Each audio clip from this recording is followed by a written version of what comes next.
Okay, the time has come for Egyptian monotheism. Whatever that is. That's today's topic. You know, because you read chapter 3. And before we get into that, I want to take a status report. Ooh. First of all, I want to point out why we study Dempsey's book. Then I have a couple of questions for you. Or maybe I'll save the questions for later. But I do want to point out that what we're really looking at, Dempsey claims that there are a tangled web of threads from various religions historically that impact the scriptures, and that sometimes the diverse threads contribute to contradictory messages. Okay, so that's why we're studying this. Okay, and you don't have to buy it. You don't have to find anything that Dempsey says, but we're going to share what he indicates and talk about it chapter by chapter. But he also points out that if you kind of harmonize it, you have problems. Yes. Well, that's exactly the problem, is when you try to harmonize what we call the Bible, multiple books put together by multiple authors in multiple time periods, that there's a real problem in trying to harmonize it. The second thing I want to, as a review, is point out chapter 1 talked about tribal. Mute people. You can mute people. Yes.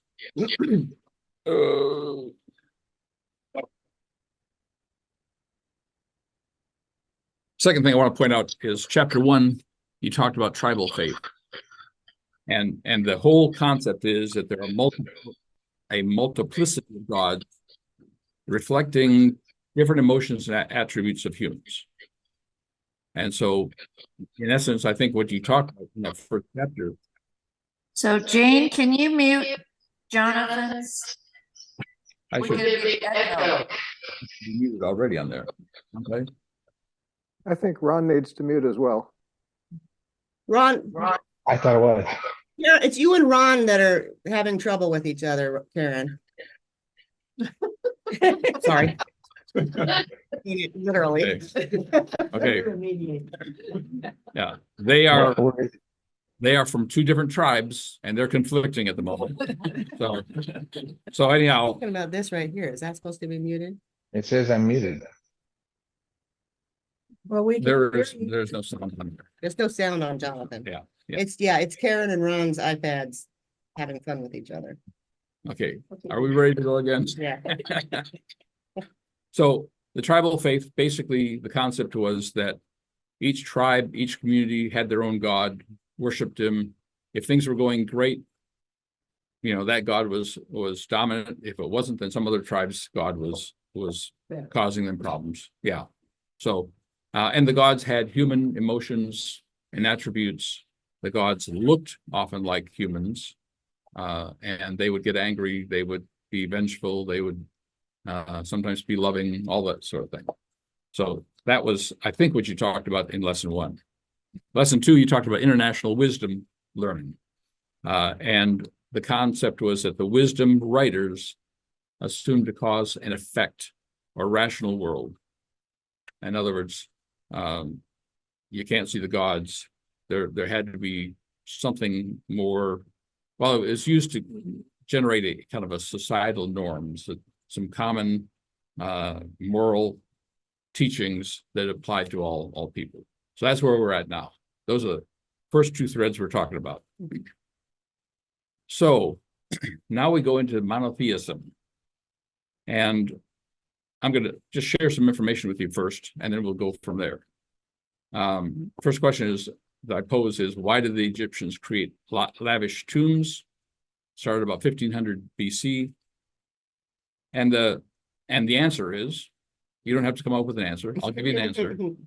The answer is they believed in the afterlife.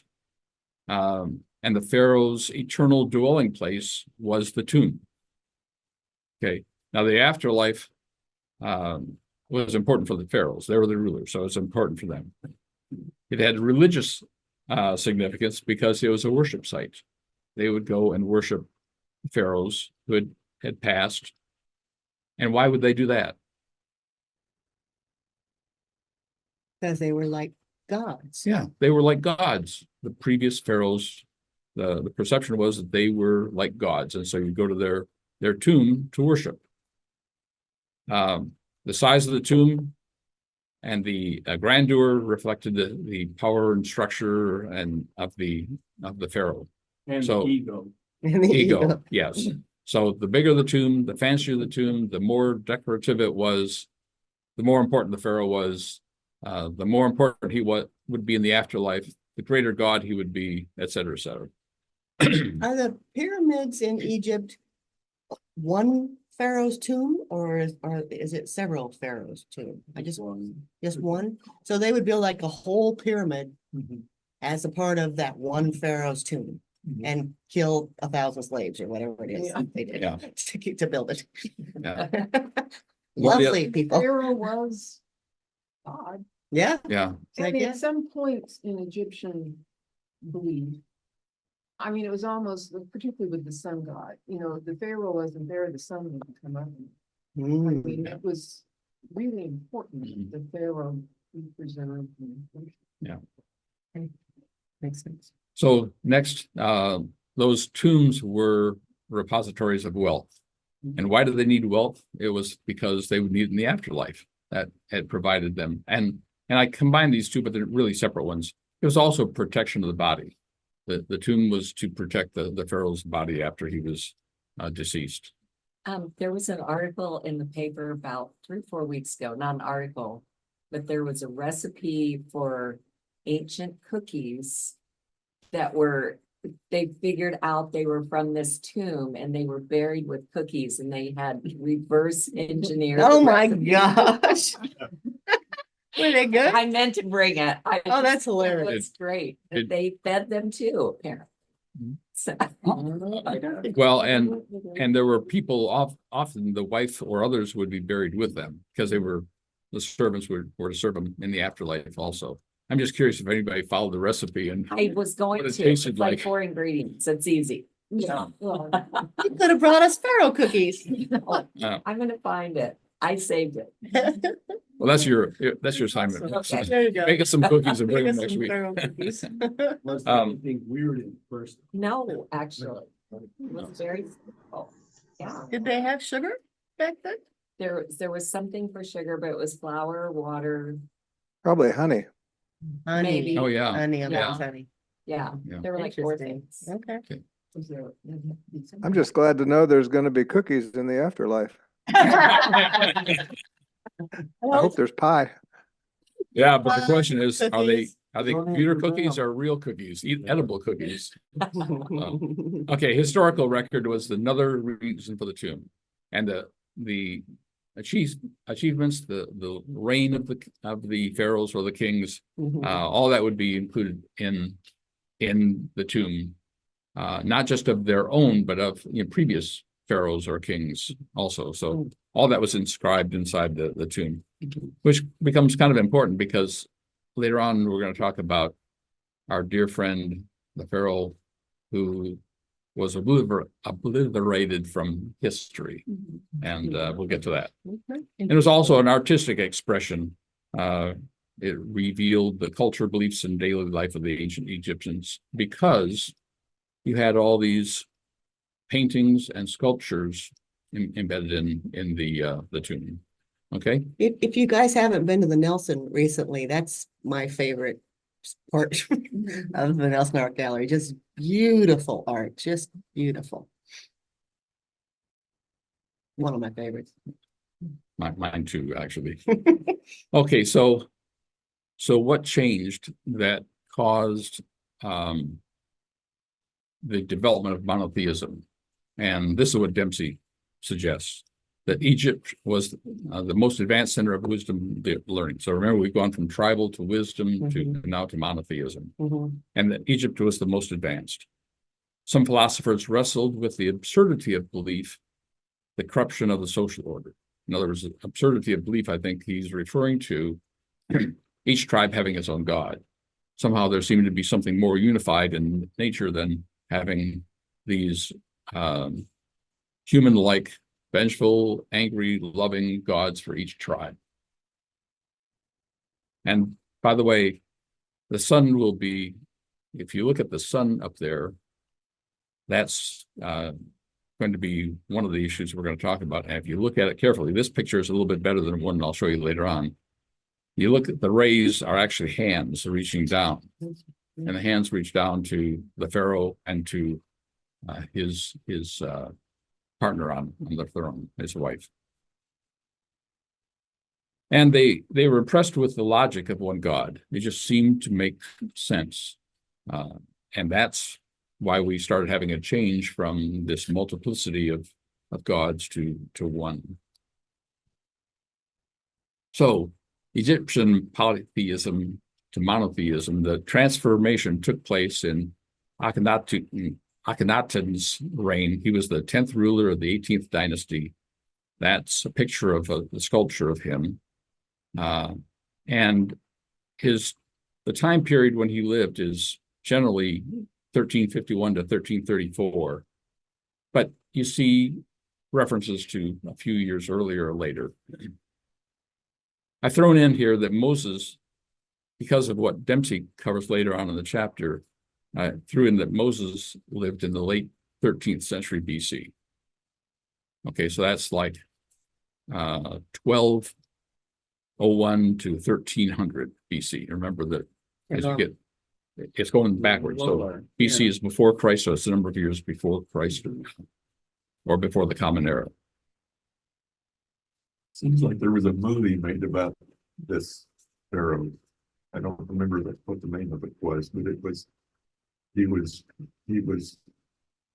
an advocate of monotheism. Yeah. Which was It like, seems like there was just something on PBS recently yeah. on Egyptology, and it was this. Well, I'm thinking of something that was 10 or 20 years old, or maybe more. Yeah, there could be. I haven't run across it. But Akhenaten was not his original name. Prior to the 5th year of his reign, he was known as Amenhotep. And I slaughter his name every time. Amenhotep. Hotep. I'll get it eventually. And he was the fourth. He was the fourth one with that name in that dynasty. And it basically means Amen is satisfied. Who's Amen? The sun. Previous God. Previous God, right? Oh, that's a sun too, isn't it? Um, It was just the I don't. chief son. I don't It was think- the chief god that was. Well, it also was a the chief sun. god. I'm not sure it was represented as a son. I'm pretty sure. it was. The sun was later in it. If you say so, I'll take your word for it. I looked it up. Okay. Okay, good. It's always helpful. Nefertiti was his wife. Now they grew up together. As children, they grew up together.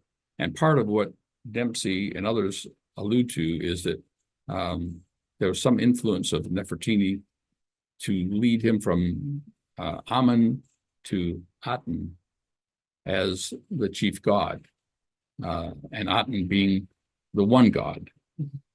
So I guess the question that I'm trying to answer for you is, why was there this shift from polytheism to monotheism? And the reason that most scholars believe is that Nefertiti and others influenced Akhenaten as he was growing up, and he began to follow their beliefs. Now that one God thing goes back even further in history. There are other cases of, but Egypt seemed to be the first primary monotheistic time period or culture. And even that's not totally, it was only for a short period of time, is what I need to tell you. Yes. You're going to say something? Oh, is Nefertiti somebody different, or is it Nefertiti became his wife? That's sorry. who he grew up with. I am not an Egyptologist. I Well- don't know. It is Nefertiti, and you were right. Okay. It's not. I'm But slaughtering. they're it. the same age, so when you say Yes. influence, it was more like she was kind of They grew up together. And, going towards monotheism right. more than him. She was influencing him, perhaps. Well, that's the other influence is his mother. His mother, who's also sometimes referred to as the wet nurse, Kay, was a commoner and worshiped Aten. Okay, So got it. mother, the woman who becomes his wife, seem to be followers of Aten, not Amun, and therefore there's this shift to a one god.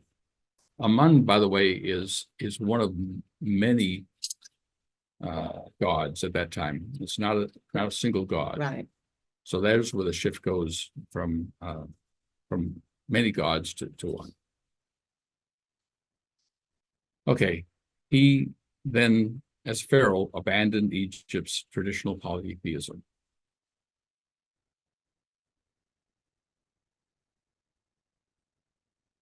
Akhenaten introduced Atenism, and by the way, it's spelled Aten and Aten, Aton and Aten, either one, who is basically a sun god.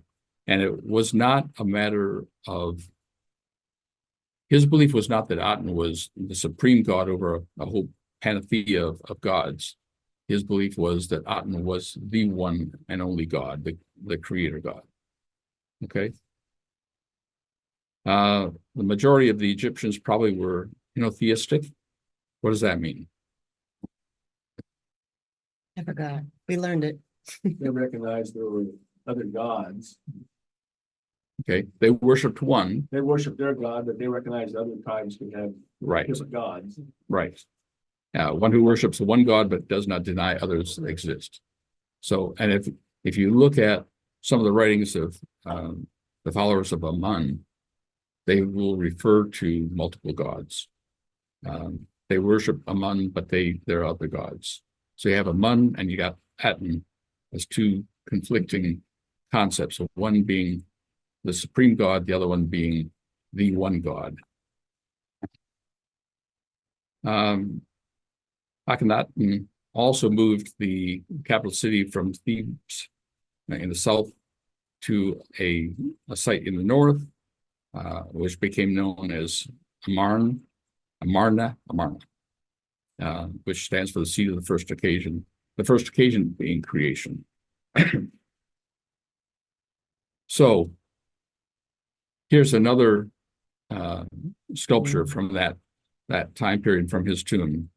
And on the left is Akhenaten, and on the right is Nefertiti. And there are 3 children in there. So this is like, where's Waldo? Where are the 3? Well, he's holding one. He's holding one. She's got 2, yeah, Where are her 2? Sounds right. On her shoulder. Yeah, Okay. shoulder on the, One on the shoulder blends in. yeah. It Kind of does. slapping her in the face. And again, there is Aten, the representation of Aten, which is the sun, in the upper center. Mm. And notice the rays come down, as the other picture showed, and end in hands. Interesting. And the hands rest on the pharaoh and his wife.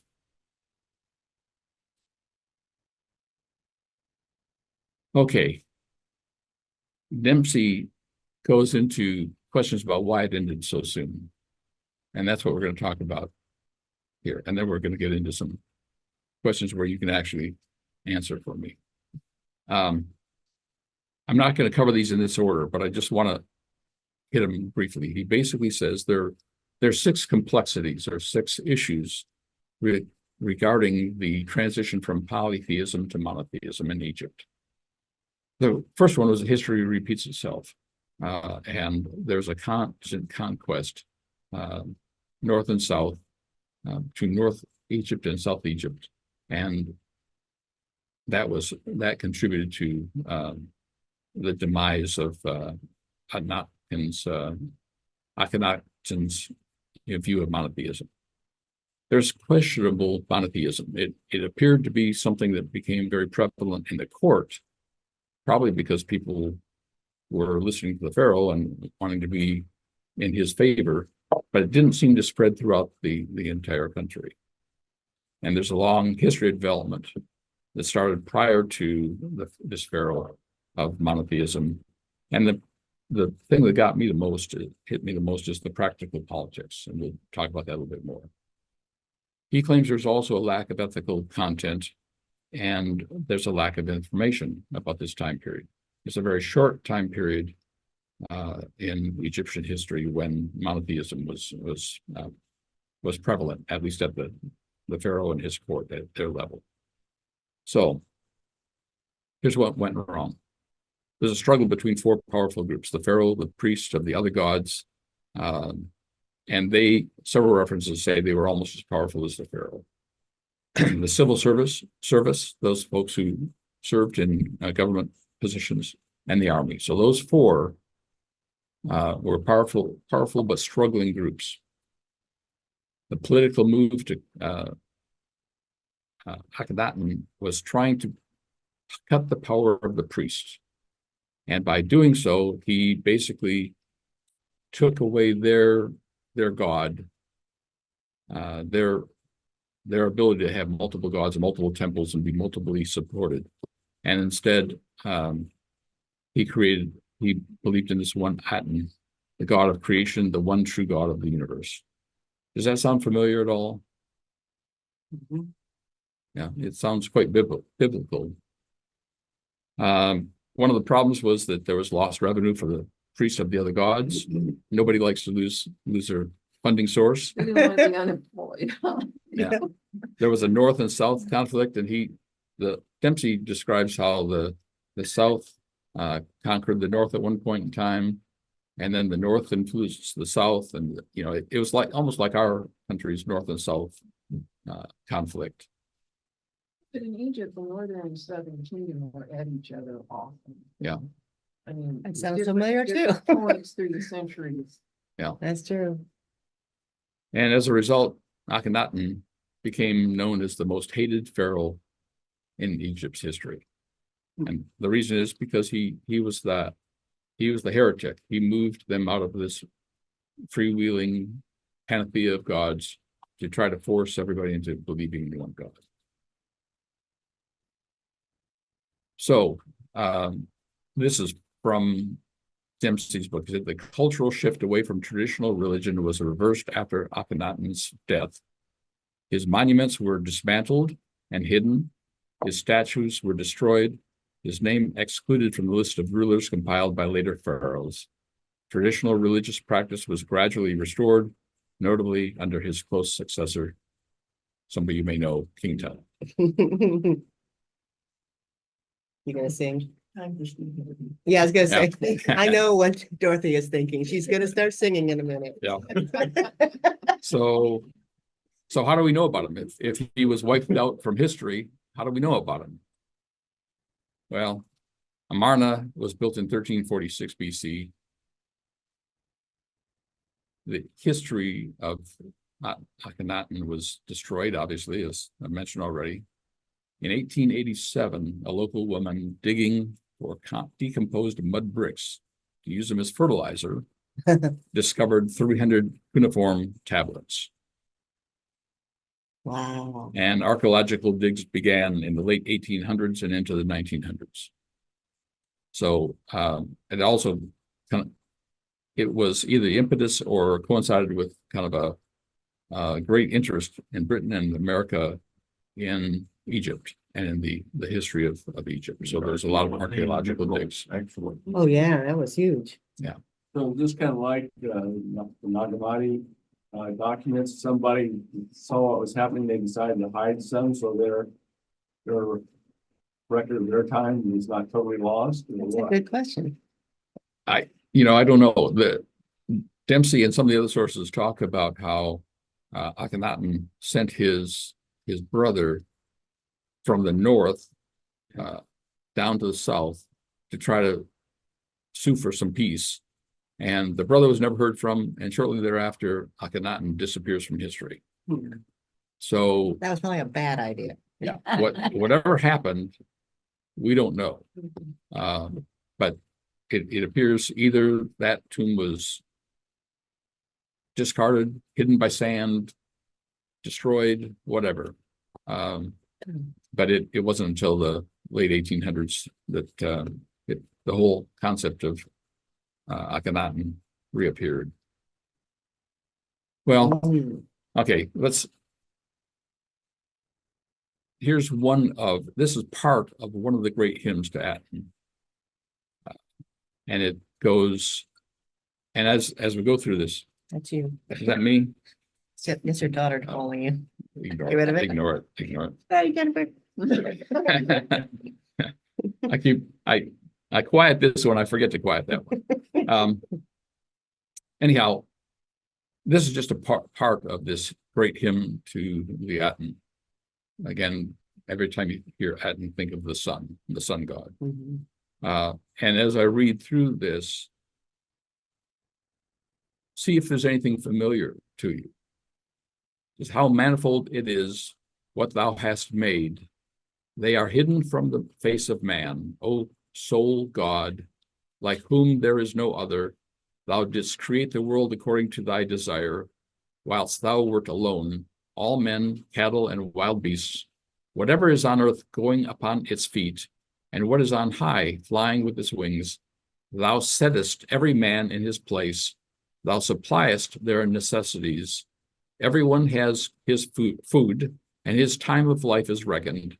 Thou makest a Nile in the underworld. Thou bringest forth as thou desirest to maintain the people of Egypt, according to thou madest them for thyself, the Lord of all of them, wearying himself with them, the Lord of every land, rising for them, the Aten of the day, great of mystery.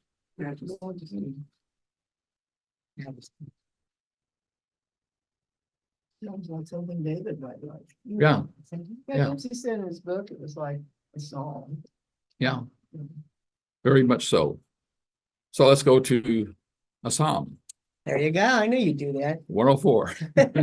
I was looking it up like I thought there was a psalm. There it is. Now, again, this is just part of Yeah. the Psalm. I've taken excerpts, the part that seemed to correspond the most. Mhm. How many of you, how many are your works, Lord? In wisdom you made them all.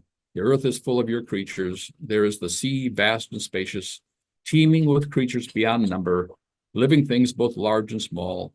There the ships go to and fro, and Leviathan, which you formed to frolic there. All creatures look to you to give them their food at the proper time. When you give it to them, they gather it up. When you open your hand, they are satisfied with good things. When you send your spirit, they are created, and you renew the face of the ground.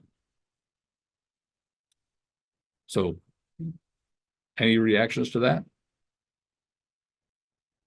Like the other one. Yeah, And I keep thinking, I mean, what Dempsey's trying to teach me at least is that, when we're in a age of, before anything was written down, you think of Psalms, these are songs that people are singing, and so that's why there's so many influences, or what he calls, not threads, what does he call them? well, he calls them threads or Strands or strands, yeah, threads. yeah. Because I can see, like even going to, Moses being in Egypt is probably hearing what the Egyptians are singing too. And so there's remnants of this kind of thrown around all over the place. So it makes sense to me that that's why there's so many influences on what was finally written down in the Old Testament, because it wasn't written down forever, Well, it seems like there's similarities from one monotheism to another monotheism. I mean, there's got to be similarities. Yeah. Mhm. Yeah, I have a big book at home. I thought about bringing, it's called World Scriptures, and it's about that thick. Mhm. And it lists all the things that are in common from different world religions. So in other words, he'll talk about God, he'll talk about helping your neighbor. And The golden time rule. after time, pretty much every major religion has those same concepts. Mhm. So maybe it's not so surprising we see the similarity between the great hymn of Aten, and Psalm 104, and I didn't even list the 40 or 90, so. Okay, Dempsey states, when the great hymn of Aten was written, no one in Israel had described God so accurately. His premise is that the Psalms, the writings of Moses, all followed the existence of the great hymn of Aten. He also says there's questionable monotheism by scholars because God worship, Pharaoh didn't cease under Akhenaten. There continued to be popular culture. Remember, common culture was still polytheistic. God King belief still thrived. In other words, there was still this belief, even under Akhenaten, that the Pharaoh was God, or he would become God on his death, one or the other. I think that's one of the big reasons for the downfall of his version of monotheism.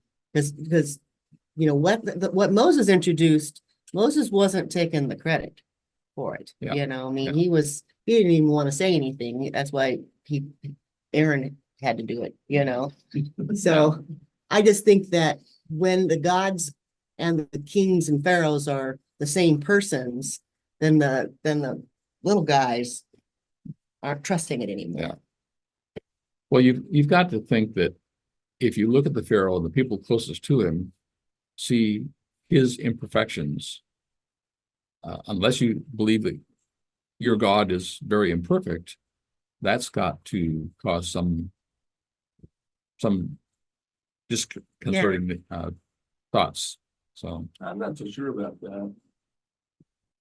Japanese people thought the emperor was God. yeah. Well, maybe not.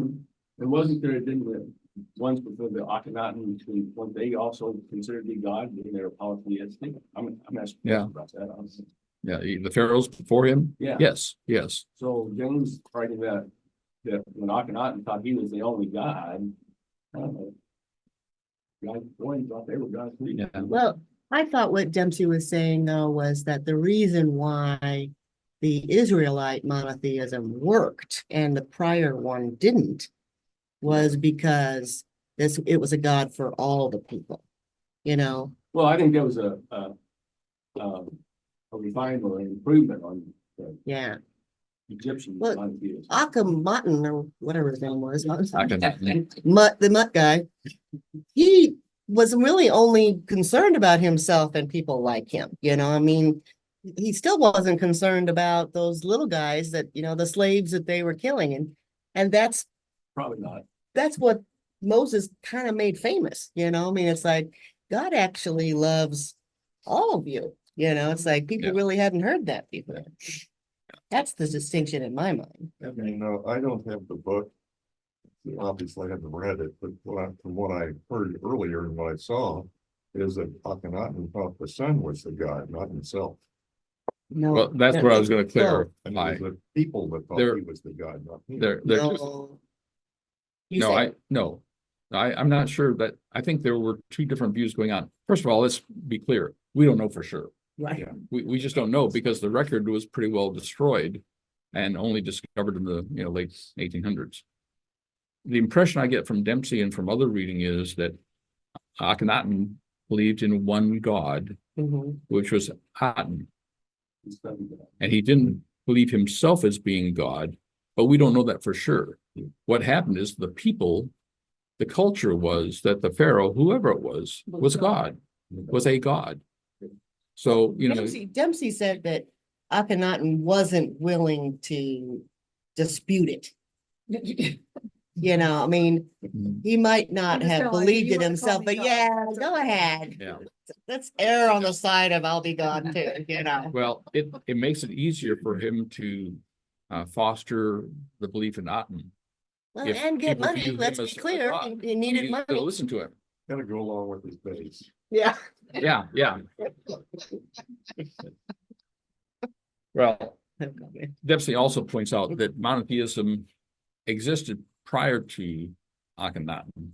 and that there were even attempts by various nations to equate their God with the God of other nations. So, as an example, the Canaanite god Shemesh was believed to be the same as the Egyptian god Re.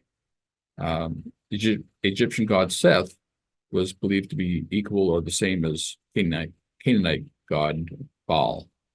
And of course, even when you get into the Old Testament, Yahweh, God, Elohim. I mean, there are Yeah, there are Baal is there in the multiple. Old Testament. Yeah. Well, I'm just suggesting that there are different names for God Yeah, in the Christian Judeo-Christian tradition also.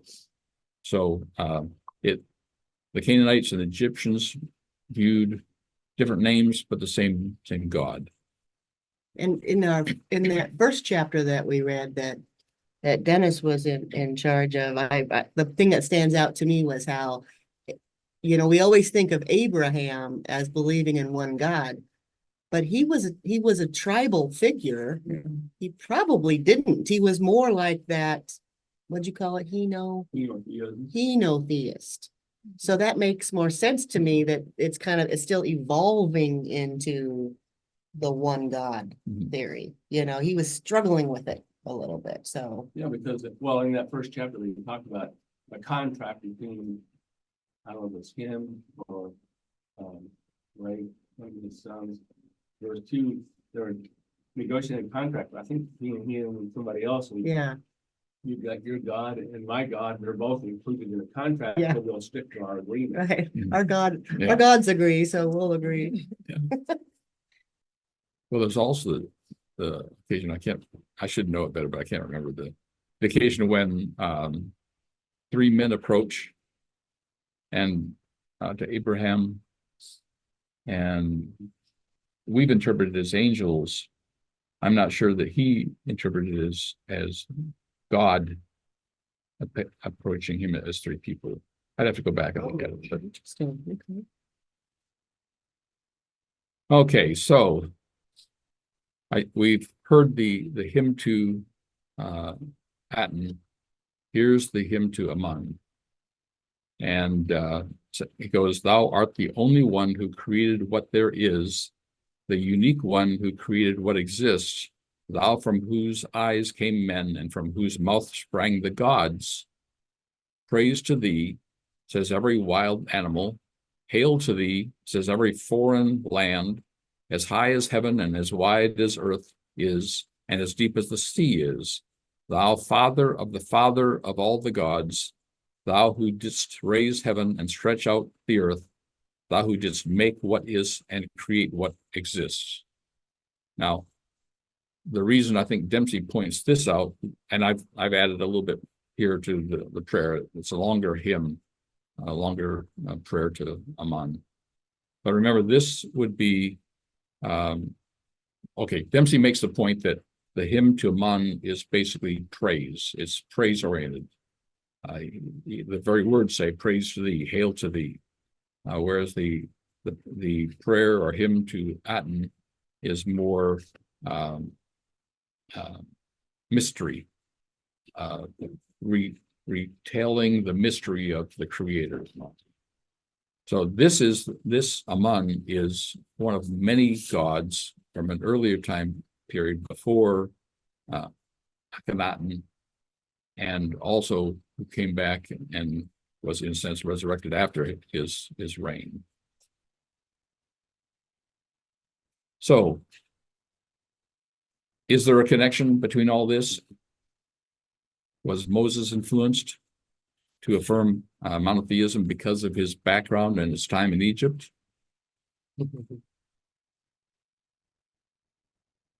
Well, Dempsey thinks so. probably. I mean, Dempsey thinks so, and it's not like the Israelites were in Egypt and were totally unaffected by anything that was going on there. I mean, you are hearing things where you are. And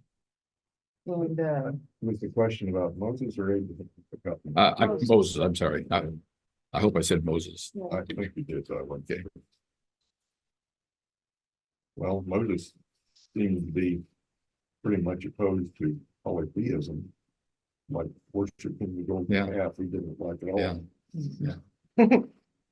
Well, the one thing that, and again, I know it's covered, I think, in chapter 1 that Dennis covered. The one thing I think many Christians would dispute is whether or not Abraham was polytheistic or monotheistic. Mhm. And Dempsey points to some scriptures that actually do seem to indicate that he was polytheistic. But the question then, if we assume, whether you assume it started with Abraham or with Moses, the question is, was Moses influenced by his Egyptian experience? And I don't know how he could not be. First of all, he's raised by Pharaoh's daughter, and according to the scriptures, he was trained in all things Egyptian. And that has got to include the gods of Egypt. And secondly, He was influenced by his father-in-law. Yeah. Tremendously. yeah, Well, that's next. yeah, and that's Jethro. Yes. And he was a Midianite priest. It's interesting in the Bible, it refers to him as Jethro and almost immediately as Ruel, and then almost immediately as Hobab. And Ruel, it means friend of God.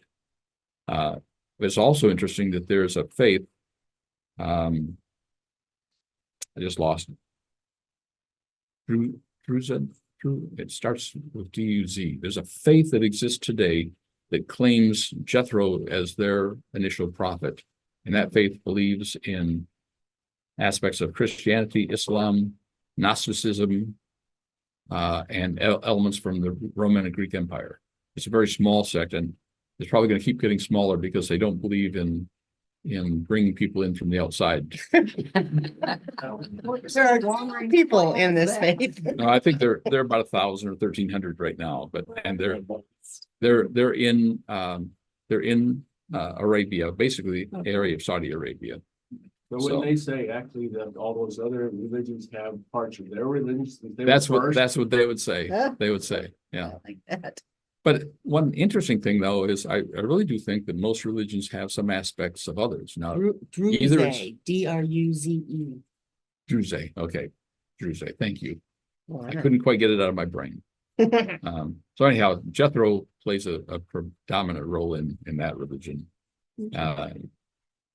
So the legacy of Egyptian monotheism, according to our dear friend Dempsey, is there's one God over a consistent, coherent world. Okay. By the way, I threw in Nefertiti. I get it in French. Where is that sculpture? That's in it's in a museum. And maybe it's in the Thank you. London Museum. probably in England. I think it's the London Museum. They stole it because You they asked went questions there I and can't stole it. answer. Yeah. Well, we'll see. One of these days they'll probably Should return get it. it back, I was gonna say. Yeah. They are starting. Yeah, I think so too. And then God is the universal parent of all peoples. Those are the major, Dempsey says, those are the major legacy of the Egyptian monotheism. Do those apply to Judaism? Sure. It's still sort of anthropomorphic. And which actually Christianity is a little bit because of Mhm. Jesus. Yeah. But when I'm talking about the universal parent, Yeah. Yeah. father of the Yeah. father of the father. Yeah. All that stuff. Yeah, we talked about that before, that I think human beings have to make God anthropomorphic to a certain extent, because we don't know what else to do. You know, it's hard to say just this big, huge ideal. Yeah, that's what I liked about what I read last week about the Hopi Indians. They speak of the single consciousness in the beginning, Yeah, which is a much different term than yeah. a God that reaches down, like in Sistine Chapel of God's touch. Yeah. Yeah. Very anthropomorphic. Well, even that can be compared to the sun from the Aton viewpoint. If it's the sun itself that is God, that's not anthropomorphic. That's, life kind of a thing, so. It's tricky. The one thing I didn't get from Jonathan was, so where did Nefertiti get her idea about the monotheist, or was it his Akhenaten's mother or mother-in-law that they seemed to already have this monotheistic, and he just, because he was the pharaoh, he could Well, push it. Yeah. The mother or the wet nurse, whichever, and she's referred to both ways, what seemed to have been an influence both on Nefertiti and on I think the pharaoh. So, I mean, so the idea already existed that because he was Yes. the pharaoh, he could Yes. have implemented. Right. But even Moses and his people and the Israelites, when they became monotheistic, Mhm. I get from my reading that they still thought that Yahweh, or whatever they decided to call him, was the God for the Israelites. They only had one, Yeah. but he was theirs, not God for kingdom. Yeah, yeah, Everyone else. I don't think that had quite come into focus yet. yeah, Well, because there's- the commandment says that, you shall not worship any other gods. Now, we put that as little g now, but did he mean it as little g gods, the way we look at, the god of wealth or whatever that we talk about now? Yeah. Or were they talking about don't worship other gods Canaanite because we know you are, Yeah. Yeah, there's something that I've read some books about the Dead Sea Scrolls. Mhm. One of the things that got to me, what's interesting to me is that the Israelites, Judaism has morphed some, it's changed. Mhm. And back in the original concept is that the Lord of hosts, which is God, that's the Lord of war. And Dempsey said that, Oh, that's okay, yeah. That Yahweh was the war god. of Yeah. the people. That's why he won. yeah. So you wanted him on your team. Yeah, yeah, that was very clear in the Old Testament. yes, right. God needed to be on your side. Well, we used to sing that song in Bible school, Yeah. "God's on the Lord's side." Oh, my gosh, we see Yeah. all kinds You of know, songs so like that. we kind of grown from making God have such a narrow. The armies of heaven. Okay, Dempsey also goes into talking about the differences between Egyptian monotheism and the primitive tribal faith. And he lists two. He basically says that monotheism expressed a philosophical wonder at the majesty of God. And that's why, one reason why I think he included and I included the two prayers, that you can see the prayer to Aten was more recognizing God's majesty, whereas the prayer to Amun was more lavishing praise on that God. And the second being that monotheism, Egyptian version, does not cultivate a personal relationship with God as does the tribal faith. So what do you think he means by that?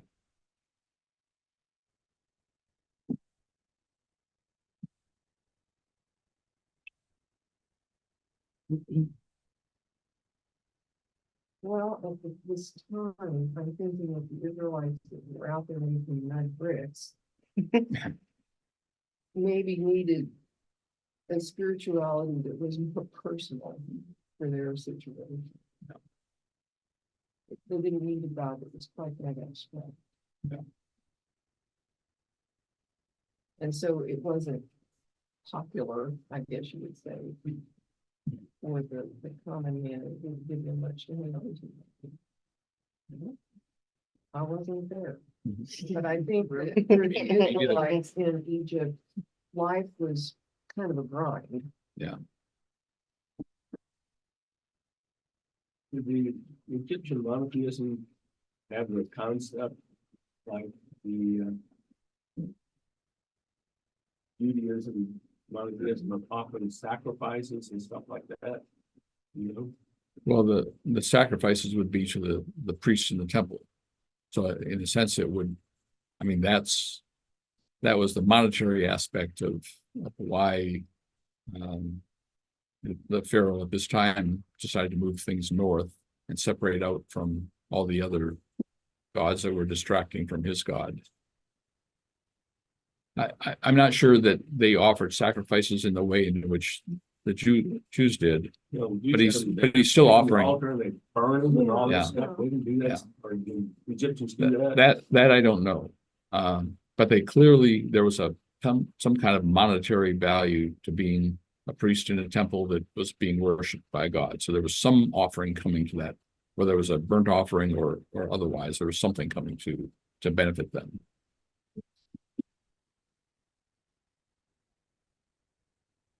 Okay. So we have 5-6 minutes to discuss 3 more questions for you. How are you reacting to this book? Comments or concerns? Well, I think it's interesting, you know, you're getting a little sample of world religions in the area of the Middle East. And I think it's good to acknowledge that these other influences were around, whatever group of people are stuff. You know, nothing arises in a vacuum as far as beliefs are concerned. And the Israelites were in Egypt for a long time. I mean, Yeah. this setting influenced their lives. I mean, some people were born and died there. What's in your ear? Nadine, you're not muted. Uh-oh. Oh, my cat stepped on the computer. It happens. Any other comments on the book so far? Been interesting to me so far, Yeah. understanding the background, Okay. Yeah. realizing that not everything has to agree in there, Yeah. or doesn't agree. Yeah. Is it troubling or encouraging to see threads of Christianity that include non-Jewish and non-first century Christianity sources? Or basically, did you ever think? I was saying, either of those, I'd say it's very interesting. Yeah. Okay, Yeah, Okay. that was my thought. okay. But I didn't say both, I said neither. Yeah. Okay, okay, I think it depends on what conclusions you want to jump to. I'm not interested in demolishing my faith, and I don't think anybody here is. But untangling is a good word, you know, for it. It's kind of like demystifying a little bit. You know, I don't want to jump to conclusions to say, well, every religion is the same, or, you know, boil it down and say, you know, we all believe the same thing. No, we don't. But yeah, there's definitely common threads everywhere. Yeah. And so it is fascinating. I think because we have the premise in our church that it was human beings that wrote the Bible, influenced by God. And it's easier for us than perhaps in other Christian faiths that believe that, you know, it was God's hand writing exactly what the Bible said, you know. And I think for me, and I think for Community of Christ, this is just kind of a development of who we are. You know, it's like, oh, that's an interesting influence. Let's think about that. I mean, Dempsey says that, you know, that perhaps some of the people in Egypt were singing about the one true God because Akhenaten had been destroyed and they were sad. I mean, that's kind of a wild theory. Yeah. I like it, but it's kind of, there's no proof Yeah. of it, you know. So he's just trying to put together his own speculations based on what we have, because we don't have that much beyond the Bible. So I do find that kind of I'm with you guys. It's fascinating to me. It doesn't affect my faith because my faith wasn't based on that. It only has to come from the Bible. You know, I think Community of Christ, we've kind of proven that we've gone beyond the Bible. A lot.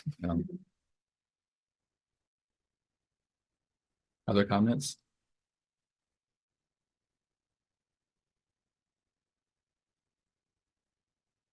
I haven't read the end yet, but I think what he's working toward is how this can influence our beliefs and our faith today.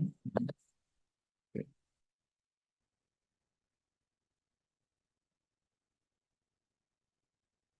know, it occurs to me, it doesn't bother me at all that we have other historical time periods and other religions that have contributed, influenced that thread that started with Judaism and went through to Christianity. In fact, if anything, what it says to me is that God doesn't speak just to Christianity. He doesn't speak he, she, it. God doesn't speak just to a select group, that there are influences. I mean, when I look through this big book on world scriptures and I see the same concepts, I mean, it's a fat book with lots of text. And when I see that there are the same concepts showing up in Islam and Christianity and Judaism and Hinduism and, you know, on and on, it says to me personally, at least it says, God works with people in all nationalities, all peoples, all times, all places. And to me, that makes a lot of sense. I mean, if we really talk about a universal God, why would he only deal with one small segment of the population?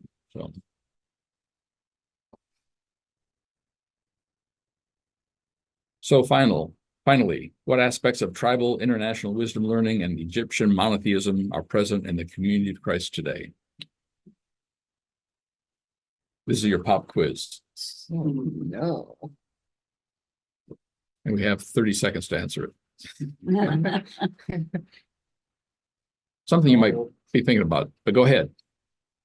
I just said, we'll stall. Oh. Stall a little bit here. Or a stall. Well, it's something you might think about is how, I mean, this book was written, what, 1993. 1993. So it's 2 decades or more old. And so it'd be interesting to consider. 30 years old. 30 years Yeah, old. okay. So it's be interesting to consider. I was never a mathematician like Ron, so I don't claim It's to. called addition. Oh. Is it addition or is it I subtraction? think those of us who have forgotten most of math can get that. So, anyhow, it's a question you might consider as we continue going through the book. Okay. Do you have an answer? You have to give us at No. least one answer. No. I mean, Well, you might that's look a at- big answer. You might look at it in our concept of Zion. Obviously. Mhm. Early on, we were the chosen people. We were gonna, you know, I think we enlarged it now. Yeah. It's gonna be, maybe kind of like tribal almost in some ways. Oh, yeah. Yeah. One true church. Well, and along with the tribal thing, aren't we a community? Isn't that tribal in a sense? And then on top of it, when you talk about the wisdom learning, don't we have commandments that, and scripture, latter-day scripture, that talks about how we should be relating to other people? Isn't that wisdom literature? And don't we believe in one God? And then the question is, do we believe in a personal God? Which is also tribal. So I mean, I think there are a lot of influences, to give you a short answer. So, I think human beings are tribal. I don't Yeah. think we can do much about that. Yeah. You know, I mean, we're all Chiefs fans. Yeah. And, I mean, it's just something that's important to us. I don't know why. But What is the statement? We should be in the world, but not of the world or something? Yeah, That's that's sort a- of tribal. That's kind of. that was always tricky for That me. always kind of bothered me. Me It's too. kinda like we were supposed to dismiss Yeah, ones that were not in our.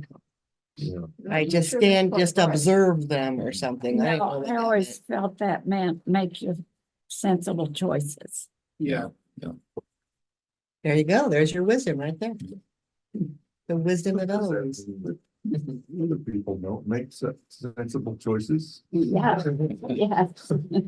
That's what that means. It did separate us from people. That's how I felt growing up. Yeah. You know, But having a tribal orientation is the way for hundreds of thousands of years we survived. Yeah. that's Yeah. right.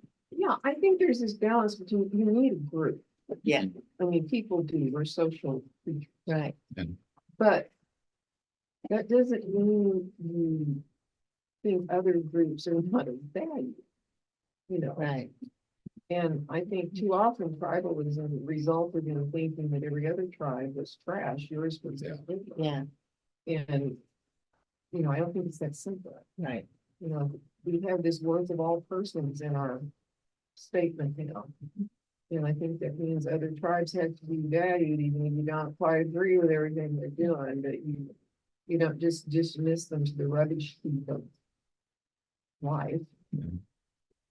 Somehow, but this is the challenge. It's religion, it's how to treat other people. Well, thank you for your time here.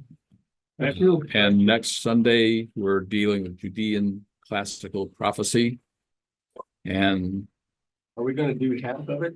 Or I, Why don't you do I'm gonna try to do half of it. that? Okay. I might even try to do a third of it. so you're teaching again next? Yeah. Yes. Teaching again. Pray for me. I'm teaching again next Sunday.